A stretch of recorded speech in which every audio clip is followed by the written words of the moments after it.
Adventure 5. The Musgrave Ritual. An anomaly which often struck me in the character of my friend Sherlock Holmes was that although in his methods of thought he was the neatest and most methodical of mankind, and although also he affected a certain quiet primness of dress, he was none the less in his personal habits one of the most untidy men that ever drove a fellow lodger to distraction. Not that I am in the least conventional in that respect myself. The rough-and-tumble work in Afghanistan, coming on the top of a natural bohemianism of disposition, has made me rather more lax than befits a medical man. But with me there is a limit, and when I find a man who keeps his cigars in the coal scuttle, his tobacco in the toe end of a Persian slipper, and his unanswered correspondence transfixed by a jackknife into the very centre of his wooden mantelpiece, then I begin to give myself virtuous airs. I have always held, too, that pistol practice should be distinctly an open-air pastime, and when Holmes, in one of his queer humours, would sit in an armchair with his hair trigger and 100 boxer cartridges, and proceed to adorn the opposite wall with a patriotic V.R. done in bullet pocks, I felt strongly that neither the atmosphere nor the appearance of our room was improved by it. Our chambers were always full of chemicals, and of criminal relics which had a way of wandering into unlikely positions and of turning up in the butter dish or in even less desirable places. But his papers were my great crux. He had a horror of destroying documents, especially those which were connected with his past cases, and yet it was only once in every year or two that he would muster energy to docket and arrange them.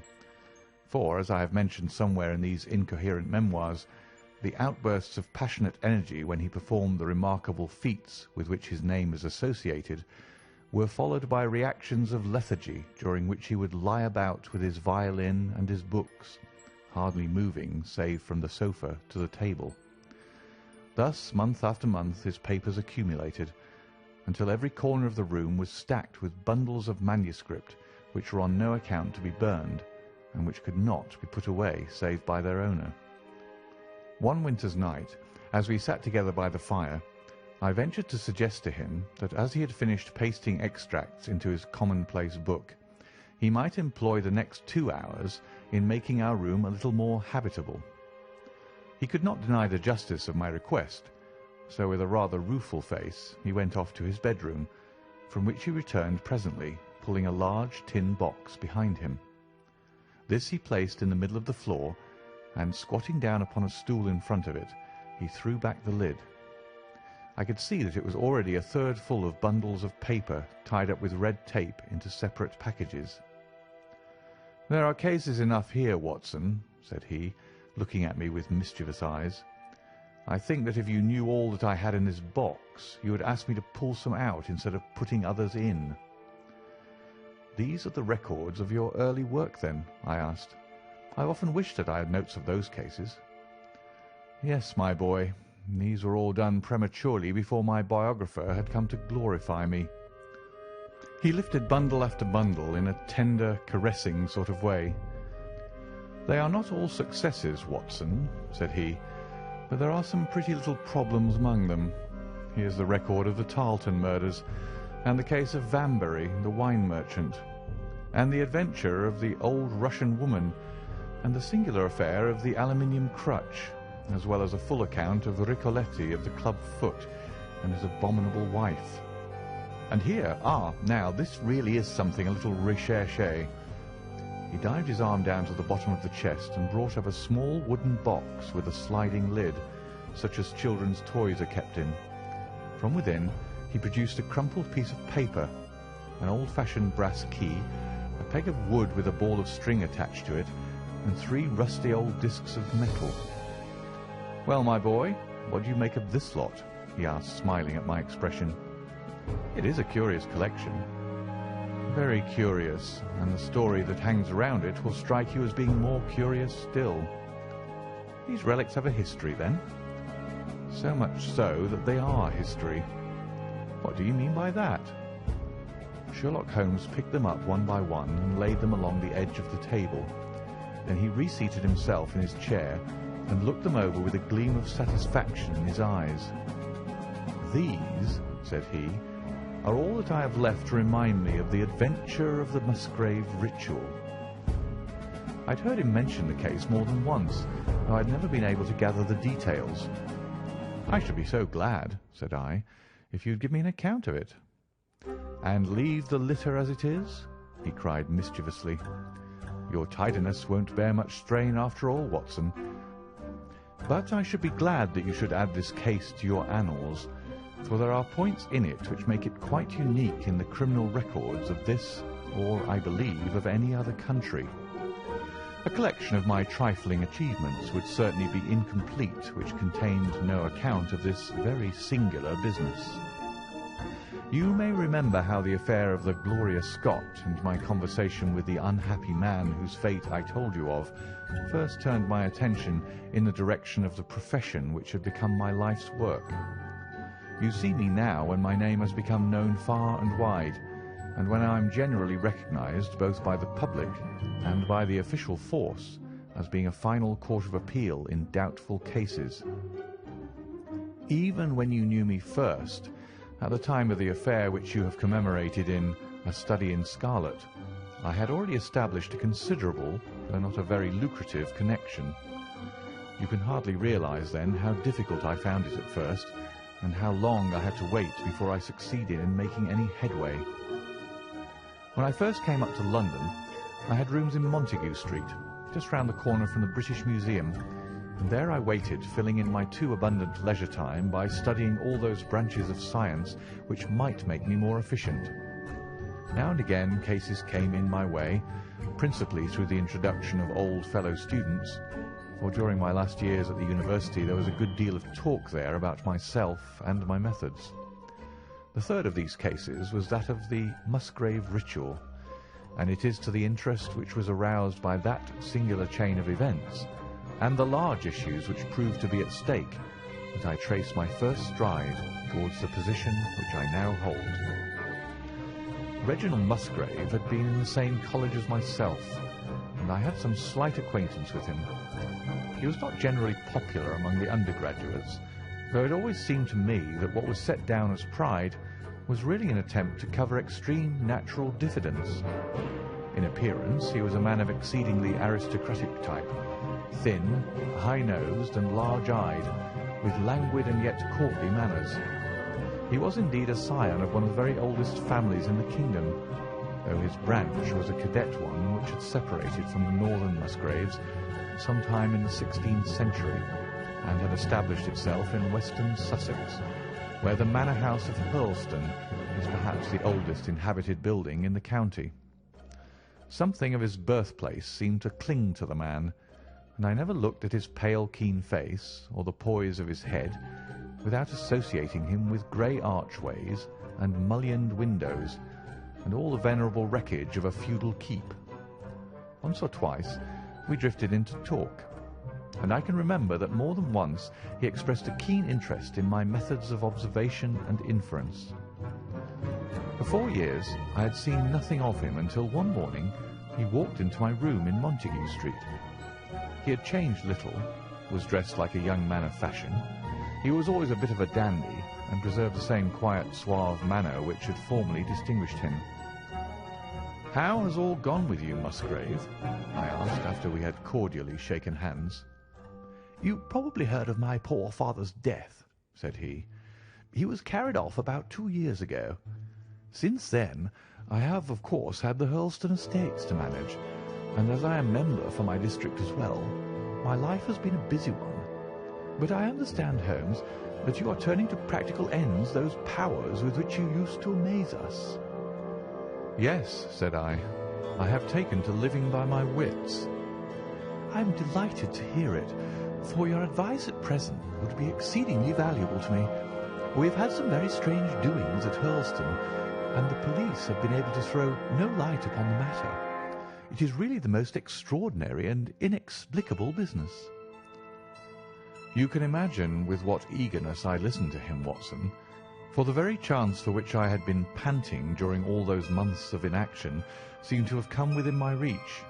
In my inmost heart I believed that I could succeed where others failed, and now I had the opportunity to test myself.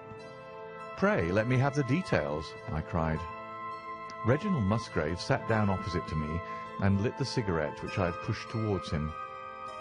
"You must know," said he, "that though I am a bachelor, I have to keep up a considerable staff of servants at Hurlstone, for it is a rambling old place and takes a good deal of looking after.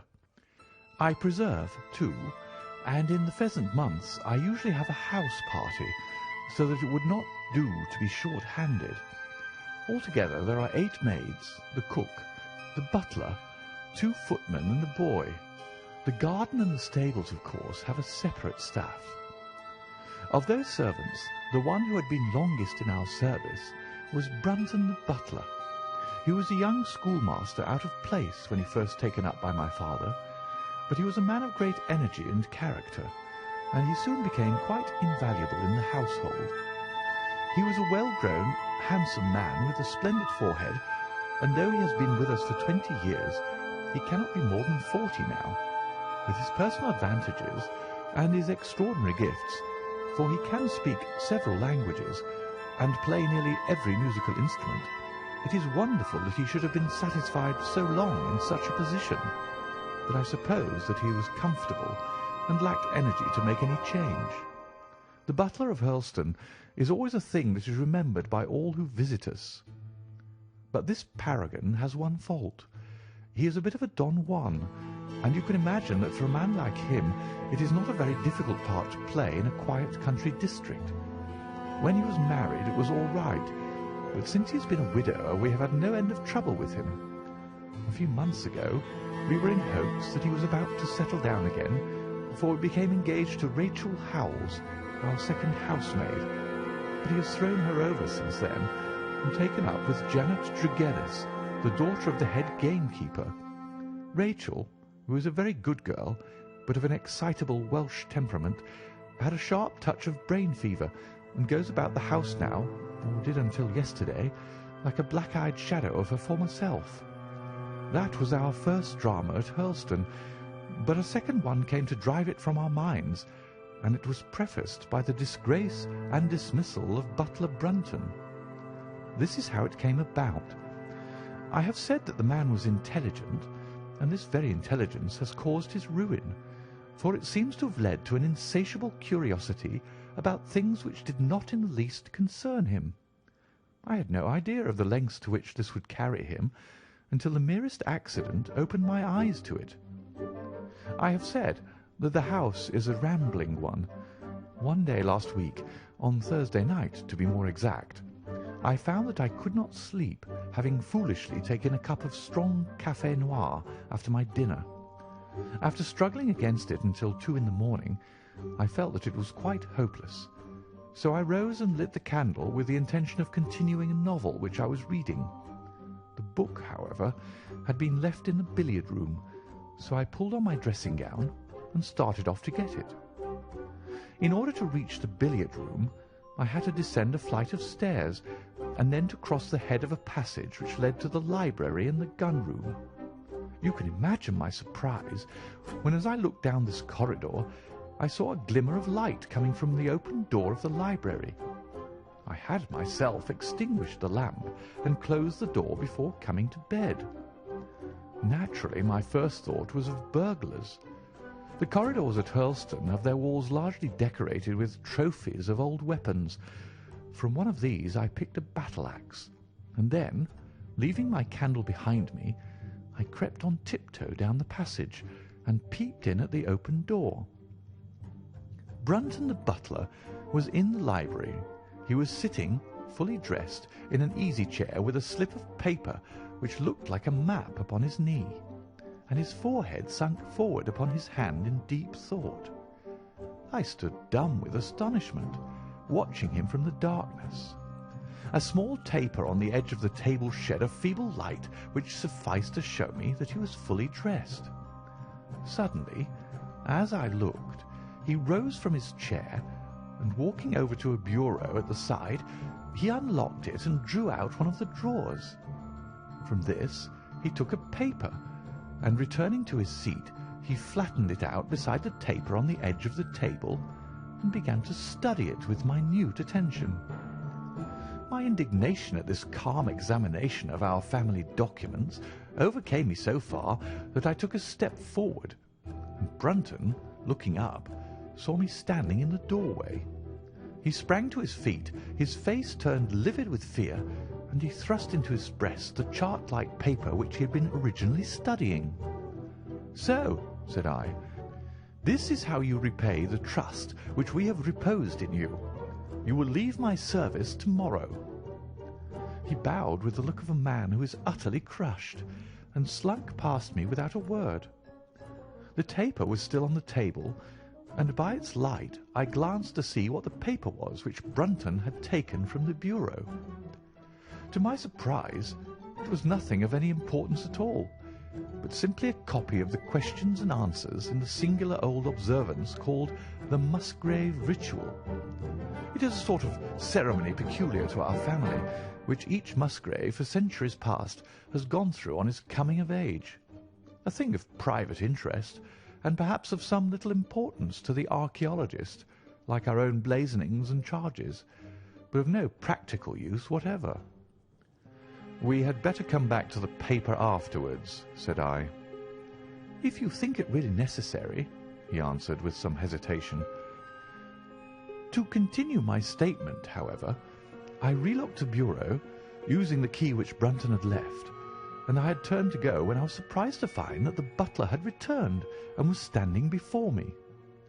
"Mr. Musgrave, sir," he cried, in a voice which was hoarse with emotion, "I cannot bear disgrace, sir. I have always been proud above my station in life, and disgrace would kill me. My blood will be on your head, sir.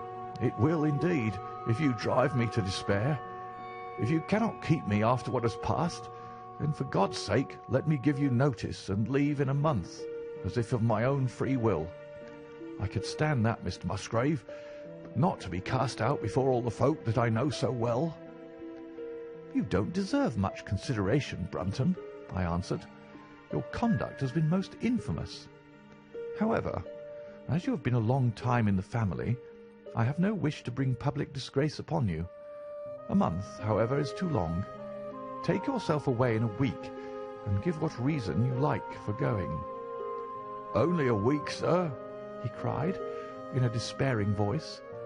"A fortnight, say at least a fortnight."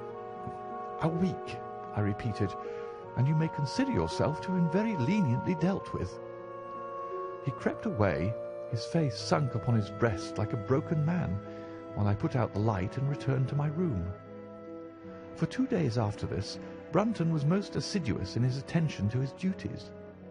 I made no allusion to what had passed, and waited with some curiosity to see how he would cover his disgrace. On the third morning, however, he did not appear, as was his custom after breakfast, to receive my instructions for the day. As I left the dining-room, I happened to meet Rachel Howells, the maid. I have told you that she had only recently recovered from an illness, and was looking so wretchedly pale and wan that I remonstrated with her for being at work. "You should be in bed," I said. "Come back to your duties when you are stronger." She looked at me with so strange an expression that I began to suspect that her brain was affected. "I am strong enough, Mr. Musgrave," said she. "We will see what the doctor says," I answered. "You must stop work now, and when you go downstairs, just say that I wish to see Brunton." "The butler is gone," said she. "Gone? Gone where?" "He is gone. No one has seen him. He's not in his room. Oh, yes, he's gone. He's gone." She fell back against the wall with shriek after shriek of laughter, while I, horrified at this sudden hysterical attack, rushed to the bell to summon help. The girl was taken to her room, still screaming and sobbing, while I made inquiries about Brunton. There was no doubt about it that he had disappeared. His bed had not been slept in. He had been seen by no one since he had retired to his room the night before, and yet it was difficult to see how he could have left the house, as both windows and doors were found to be fastened in the morning. His clothes, his watch, and even his money were in his room, but the black suit which he usually wore was missing. His slippers, too, were gone, but his boots were left behind. Where then could Butler Brunton have gone in the night, and what could have become of him now? Of course, we searched the house from cellar to garret, but there was no trace of him. It is, as I have said, a labyrinth of an old house, especially the original wing, which is now practically uninhabited, but we ransacked every room and cellar without discovering the least sign of the missing man. It was incredible to me that he could have gone away, leaving all his property behind him, and yet where could he be? I called in the local police, but without success. Rain had fallen on the night before, and we examined the lawn and the paths all around the house, but in vain. Matters were in this state when a new development quite drew our attention away from the original mystery. For 2 days, Rachel Howells had been so ill, sometimes delirious, sometimes hysterical, that a nurse had been employed to sit up with her at night. On the 3rd night after Brunton's disappearance, the nurse, finding her patient sleeping nicely, had dropped into a nap in the armchair, when she woke in the early morning to find the bed empty, the window open, and no signs of the invalid. I was instantly aroused, and with the 2 footmen started off at once in search of the missing girl.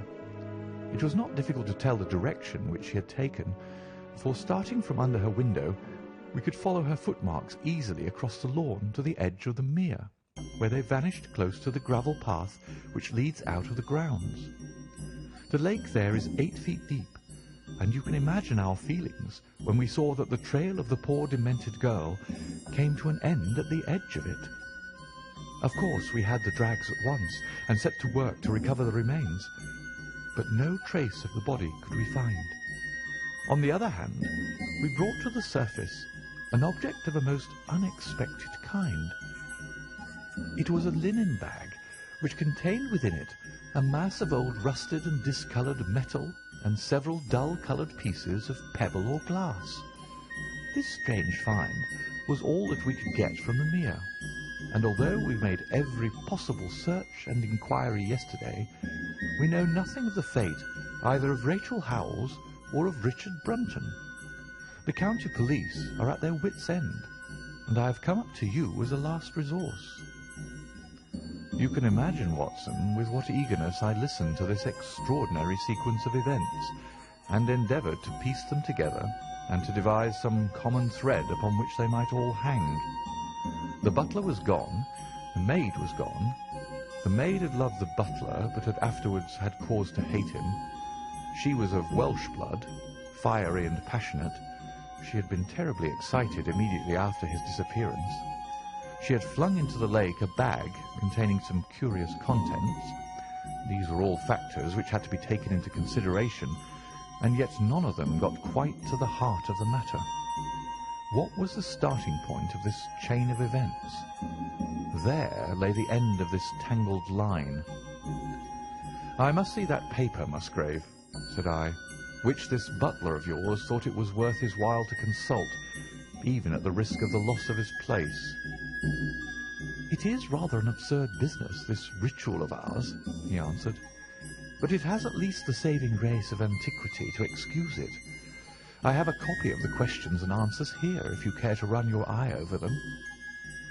He handed me the very paper which I have here, Watson, and this is the strange catechism to which each Musgrave had to submit when he came to man's estate. I will read you the questions and answers as they stand. Whose was it? His who is gone. Who shall have it? He who will come. Where was the sun? Over the oak. Where was the shadow? Under the elm. How was it stepped? North by 10 and by 10, east by 5 and by 5, south by 2 and by 2, west by 1 and by 1, and so under.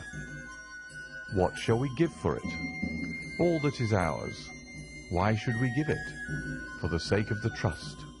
The original has no date, but is in the spelling of the middle of the 17th century, remarked Musgrave.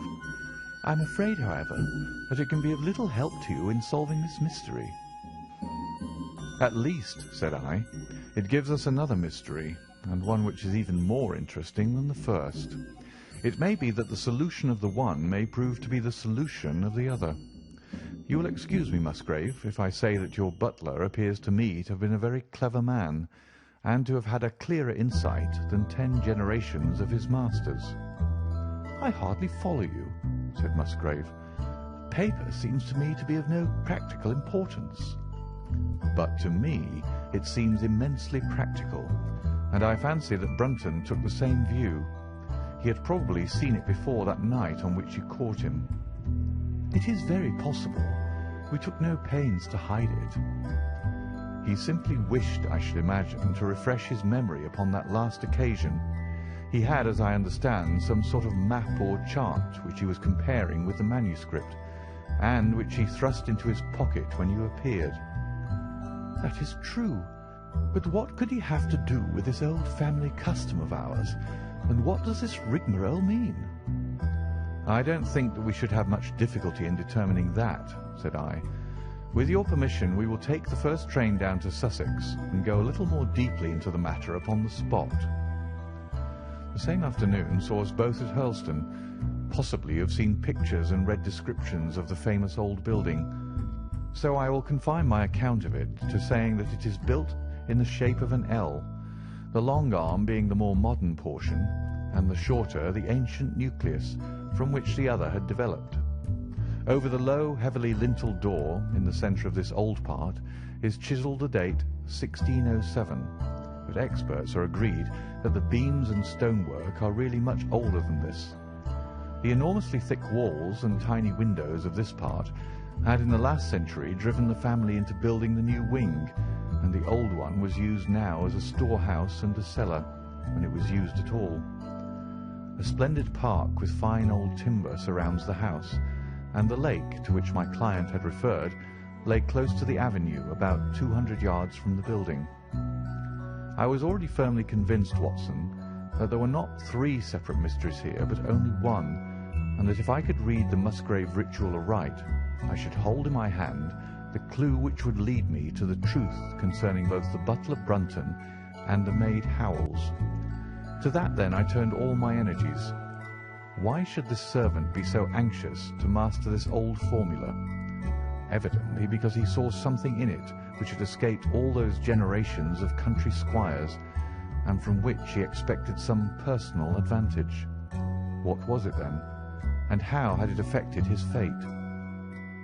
It was perfectly obvious to me, on reading the ritual, that the measurements must refer to some spot to which the rest of the document alluded, and that if we could find that spot, we should be in a fair way towards finding what the secret was which the old Musgraves had thought it necessary to embalm in so curious a fashion. There were 2 guides given us to start with, an oak and an elm. As to the oak, there could be no question at all. Right in front of the house, upon the left-hand side of the drive, there stood a patriarch among oaks, one of the most magnificent trees that I have ever seen. "That was there when your ritual was drawn up," said I as we drove past it. "It was there at the Norman Conquest in all probability," he answered. "It has a girth of 23 feet. "Have you any old elms?" I asked.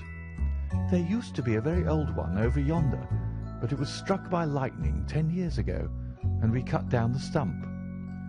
"You can see where it used to be?" "Oh, yes." "There are no other elms?" "No old ones, but plenty of beeches." "I should like to see where it grew." We had driven up in a dog-cart, and my client led me away at once, without our entering the house, to the scar on the lawn where the elm had stood. It was nearly midway between the oak and the house. My investigation seemed to be progressing. "I suppose it is impossible to find out how high the elm was?" I asked. "I can give you it at once. It was 64 feet. "How do you come to know it?" I asked in surprise. "When my old tutor used to give me an exercise in trigonometry, it always took the shape of measuring heights. When I was a lad, I worked out every tree and building in the estate." This was an unexpected piece of luck. My data were coming more quickly than I could have reasonably hoped. "Tell me," I asked, "did your butler ever ask you such a question?" Reginald Musgrave looked at me in astonishment. "Now that you call it to my mind," he answered, "Brunton did ask me about the height of the tree some months ago, in connection with some little argument with the groom." This was excellent news, Watson, for it showed me that I was on the right road. I looked up at the sun. It was low in the heavens, and I calculated that in less than an hour it would lie just above the topmost branches of the old oak. One condition mentioned in the ritual would then be fulfilled, and the shadow of the elm must mean the farther end of the shadow. Otherwise the trunk would have been chosen as the guide. I had then to find out where the far end of the shadow would fall when the sun was just clear of the oak. That must have been difficult, Holmes, when the elm was no longer there. Well, at least I knew that if Brunton could do it, I could also. Besides, there was no real difficulty. I went with Musgrave to his study and whittled myself this peg, to which I tied this long string with a knot at each yard. Then I took 2 lengths of a fishing rod, which came to just 6 feet, and I went back with my client to where the elm had been. The sun was just grazing the top of the oak. I fastened the rod on end, marked out the direction of the shadow, and measured it. It was 9 feet in length. Of course, the calculation now was a simple one. If a rod of 6 feet threw a shadow of 9, a tree of 64 feet would throw one of 96, and the line of the one would of course be the line of the other. I measured out the distance, which brought me almost to the wall of the house, and I thrust a peg into the spot. You can imagine my exultation, Watson, when within 2 inches of my peg I saw a conical depression in the ground. I knew that it was the mark made by Brunton in his measurements, and that I was still upon his trail. From this starting point I proceeded to step, having first taken the cardinal points of my pocket compass. 10 steps with each foot took me along parallel with the wall of the house, and again I marked my spot with a peg. Then I carefully paced off 5 to the east and 2 to the south. It brought me to the very threshold of the old door. 2 steps to the west meant now that I was to go 2 paces down the stone-flagged passage, and this was the place indicated by the ritual. Never have I felt such a cold chill of disappointment, Watson. For a moment it seemed to me that there must be some radical mistake in my calculations. The setting sun shone full upon the passage floor, and I could see that the old, foot-worn grey stones with which it was paved were firmly cemented together, and had certainly not been moved for many a long year. Brunton had not been at work here. I tapped upon the floor, but it sounded the same all over, and there was no sign of any crack or crevice. But fortunately Musgrave, who had begun to appreciate the meaning of my proceedings, and who was now as excited as myself, took out his manuscript to check my calculation. "And under," he cried. "You have omitted the 'and under.'" I thought that it meant that we were to dig, but now, of course, I saw at once that I was wrong. "There is a cellar under this, then," I cried. "Yes, and as old as the house. Down here, through this door." We went down a winding stone stair, and my companion, striking a match, lit a large lantern which stood on a barrel in the corner. In an instant it was obvious that we had at last come upon the true place, and that we had not been the only people to visit the spot recently. It had been used for the storage of wood, but the billets, which had evidently been littered over the floor, were now piled at the sides, so as to leave a clear space in the middle.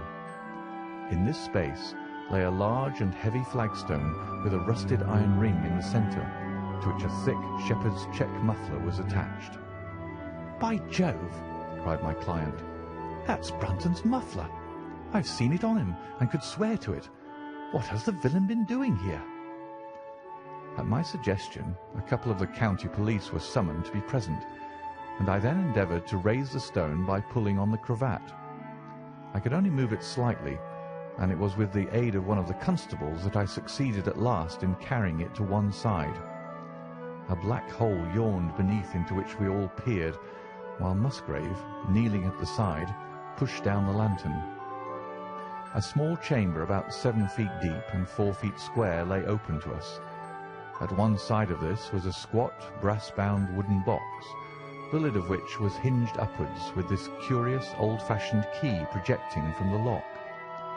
It was furred outside by a thick layer of dust, and damp and worms had eaten through the wood, so that a crop of livid fungi was growing on the inside of it. Several discs of metal, old coins apparently, such as I hold here, were scattered over the bottom of the box, but it contained nothing else. At the moment, however, we had no thought for the old chest, for our eyes were riveted upon that which crouched beside it. It was the figure of a man clad in a suit of black, who squatted down upon his hams with his forehead sunk upon the edge of the box, and his 2 arms thrown out on each side of it.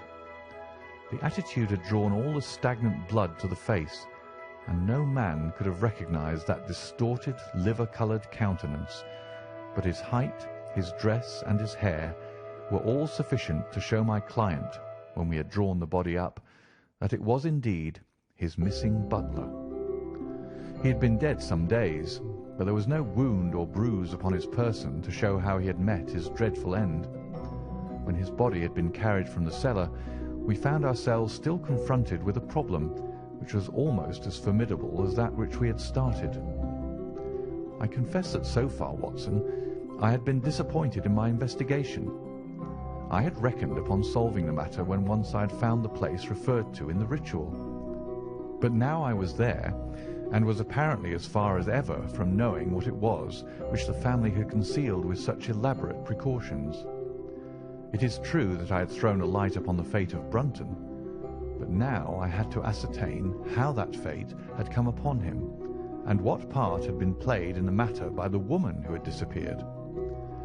I sat down upon a keg in the corner and thought the whole matter carefully over. You know my methods in such cases, Watson.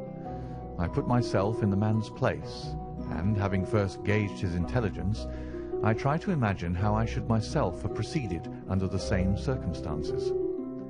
In this case the matter was simplified by Brunton's intelligence being quite first-rate, so that it was unnecessary to make any allowance for the personal equation, as the astronomers have dubbed it.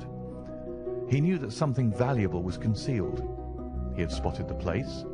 He found that the stone which covered it was just too heavy for a man to move unaided. What would he do next? He could not get help from outside, even if he had someone whom he could trust, without the unbarring of doors and considerable risk of detection. It was better, if he could, to have his helpmate inside the house. But whom could he ask? This girl had been devoted to him. A man always finds it hard to realize that he may have finally lost a woman's love, however badly he may have treated her. He would try by a few attentions to make his peace with the girl Howells, and then would engage her as his accomplice. Together they would come at night to the cellar, and their united force would suffice to raise the stone. So far I could follow their actions as if I had actually seen them. But for 2 of them, and one a woman, it must have been heavy work, the raising of that stone. A burly Sussex policeman and I had found it no light job. What would they do to assist them? Probably what I should have done myself. I rose and examined carefully the different billets of wood which were scattered round the floor. Almost at once I came upon what I expected. One piece, about 3 feet in length, had a very marked indentation at one end, while several were flattened at the sides as if they had been compressed by some considerable weight. Evidently, as they had dragged the stone up, they had thrust the chunks of wood into the chink, until at last, when the opening was large enough to crawl through, they would hold it open by a billet placed lengthwise, which might very well become indented at the lower end, since the whole weight of the stone would press it down to the edge of this other slab. So far, I was still on safe ground. And now, how was I to proceed to reconstruct this midnight drama? Clearly only one could fit into the hole, and that one was Brunton. The girl must have waited above. Brunton then unlocked the box, handed up the contents, presumably, since they were not to be found, and then what happened? What smouldering fire of vengeance had suddenly sprung into flame in this passionate Celtic woman's soul when she saw the man who had wronged her perhaps far more than we suspected, in her power?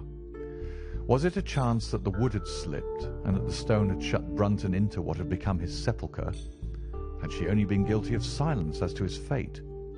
Or had some sudden blow from her hand dashed the support away and sent the slab crashing down into its place? Be that as it might, I seemed to see that woman's figure still clutching at her treasure trove and flying wildly up the winding stair, with her ears ringing perhaps with the muffled screams from behind her and with the drumming of frenzied hands against the slab of stone which was choking her faithless lover's life out. Here was the secret of her blanched face, her shaken nerves, her peals of hysterical laughter on the next morning. But what had been in the box? What had she done with that? Of course, it must have been the old metal and pebbles which my client had dragged from the mere. She had thrown them in there at the first opportunity to remove the last trace of her crime. For 20 minutes I had sat motionless, thinking the matter out. Musgrave still stood with a very pale face, swinging his lantern and peering down into the hole. "These are the coins of Charles I," said he, holding out the few which had been in the box. "You see we were right in fixing our date for the ritual." "We may find something else of Charles I," I cried, as the probable meaning of the first two questions of the ritual broke suddenly upon me. "Let me see the contents of the bag which you fished from the mere." We ascended to his study, and he laid the debris before me. I could understand his regarding it as of small importance when I looked at it, for the metal was almost black and the stones lustreless and dull. I rubbed one of them on my sleeve, however, and it glowed afterwards like a spark in the dark hollow of my hand. The metalwork was in the form of a double ring, but it had been bent and twisted out of its original shape. "You must bear in mind," said I, "that the royal party made head in England even after the death of the king, and that when they at last fled, they probably left many of their most precious possessions buried behind them, with the intention of returning for them in more peaceful times." "My ancestor, Sir Ralph Musgrave, was a prominent cavalier, and the right-hand man of Charles II in his wanderings," said my friend. "Ah, indeed," I answered. "Well now, I think that really should give us the last link that we wanted. I must congratulate you on coming into the possession, though in rather a tragic manner, of a relic which is of great intrinsic value, but of even greater importance as an historical curiosity." "What is it, then?" he gasped in astonishment. "It is nothing less than the ancient crown of the kings of England." "The crown?" "Precisely. Consider what the ritual says. How does it run? Whose was it? His who is gone. That was after the execution of Charles. Then, who shall have it? He who will come. That was Charles II, whose advent was already foreseen. There can, I think, be no doubt that this battered and shapeless diadem once encircled the brows of the royal Stuarts." "And how came it in the pond?" "Ah, that is a question that will take some time to answer." And with that I sketched out to him the whole long chain of surmise and of proof which I had constructed. The twilight had closed in, and the moon was shining brightly in the sky before my narrative was finished. "And how was it, then, that Charles did not get his crown when he returned?" asked Musgrave, pushing back the relic into its linen bag. "Ah, there you lay your finger upon the one point which we shall probably never be able to clear up. It is likely that the Musgrave who held the secret died in the interval, and by some oversight left this guide to his descendant without explaining the meaning of it. From that day to this it has been handed down from father to son, until at last it came within reach of a man who tore its secret out of it and lost his life in the venture. And that's the story of the Musgrave Ritual, Watson. They have the crown down at Hurlstone, though they had some legal bother and a considerable sum to pay before they were allowed to retain it. I am sure that if you mentioned my name, they would be happy to show it to you. Of the woman nothing was ever heard, and the probability is that she got away out of England and carried herself and the memory of her crime to some land beyond the seas. End of the Musgrave Ritual.